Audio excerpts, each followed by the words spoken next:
ഞാൻ എപ്പോഴും പറയുന്ന ഒരു കാര്യമാണ്, നമ്മളൊരു ജോബ് ഓറിയന്റഡ് എന്നുള്ളൊരു തോട്ട് പ്രോസസ്സ് നല്ലതാണ്. ജോബ് ഒരു 98% ആൾക്കാരും ജോബ് തന്നെയാണ് ചെയ്യുന്നത്.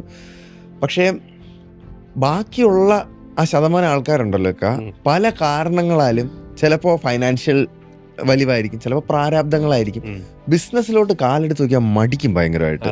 പ്രത്യേകിച്ചും നമ്മുടെ ഇവിടെ കൂടുതലും ആൾക്കാർ ജോബാണ്. നമ്മൾ പഠിച്ച് വരുന്ന സമയത്ത് സ്കൂളിലാണെങ്കിൽ പോലും പഠിച്ച് നല്ലൊരു ജോലി നേടണം, പഠിച്ച് നല്ലൊരു പൊസിഷനിലോട്ട് എത്തണം എന്നാണ് എപ്പോഴും കൂടുതൽ പഠിപ്പിക്കുന്നത്.